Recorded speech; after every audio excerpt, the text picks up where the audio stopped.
Hi.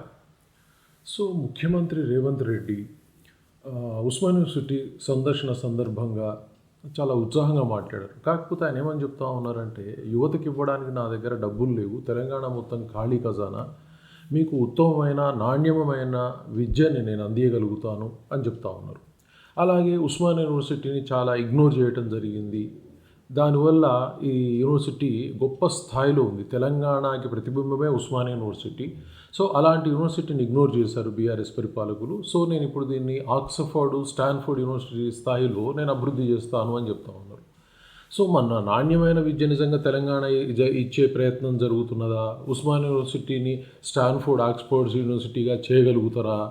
ఎందుకంటే BRS పరిపాలనలో ఉన్నప్పుడు కేసీఆర్ కూడా కరీంనగర్ని డల్లాస్ చేస్తాను, లేకపోతే న్యూయార్క్ చేస్తాను, లేదా ఇంకేదో చేస్తానని చెప్పారు. అలాగే ఉస్మానియా యూనివర్సిటీ పాత్ర మనం మరువలేనటువంటిది. అయితే ఇప్పుడు అక్కడ కూడా విద్యార్థులు దారి తెప్పేసి మార్వాడి గోపాక్ అని వెళ్ళటం, అలాగే ప్రతి రాజకీయ విషయంలోనూ వాళ్ళు ఇన్వాల్వ్ అవటం వల్ల దాన్ని పక్కకు పెట్టడం జరిగింది వివిధ రాజకీయ పార్టీలు.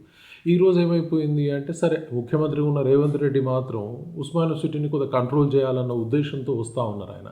అయితే ఇక్కడ మరి విద్యార్థులను రాజకీయ పరంగా తన వైపు తిప్పుకోవాలనుకుంటున్నారా?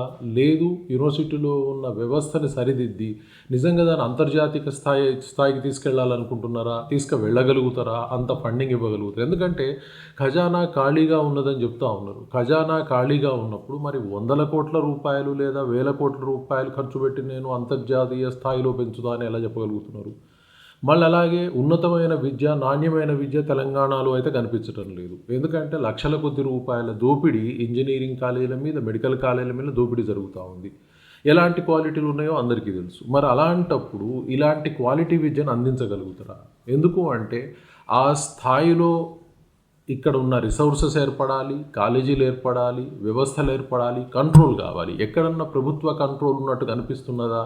ఫీజు పెంచమన్నప్పుడు మాత్రమే దాని మీద స్క్రూటినీ చేస్తామని చెప్తా ఉన్నారు. అది తాత్కాలికమైనటువంటిది. మేనేజ్మెంట్ల తలకి సింపుల్గా వాళ్ళకి ఫీజులు పెంచుతూ ఉన్నారు. నిజంగా ప్రపంచంలో కంప్యూటర్స్ తప్ప ఏమీ లేదన్న విధంగా సీట్లు పెంచుకుంటా పోతూ ఉన్నారు. మరి దాన్ని పట్టించుకునే నాథుడు లేడు. అలాగే కోర్ బ్రాంచెస్ ఏవైతే ఉన్నాయో వాటిని పట్టించుకున్న నాథుడు లేడు. అవి అంతరించిపోతూ ఉన్నాయి. ఆ వ్యవస్థలో ఉన్న అజ్జబగులు కనిపించకుండా పోతూ ఉన్నారు.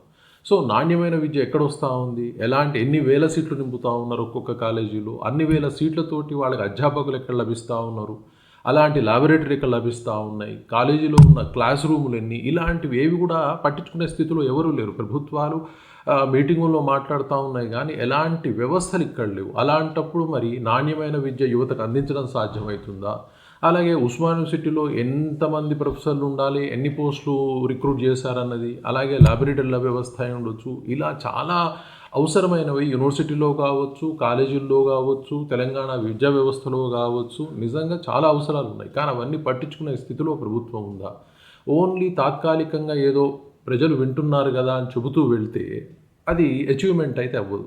మరి డబ్బులు లేకుండా ఇవన్నీ ఎలా చేయగలుగుతూ ఉన్నారు? డబ్బులు లేకుండా నాణ్యత వస్తుందా? డబ్బులు లేకుండా గొప్ప స్థాయికి చేరగలుగుతామా? ఉస్మాన్ యూనివర్సిటీ ఇప్పటికే చాలా గొప్ప స్థాయిలో యూనివర్సిటీ, చాలా దాన్ని మనం పట్టించుకునే స్థాయికి వచ్చింది బీఆర్ఎస్ పరిపాలనలో.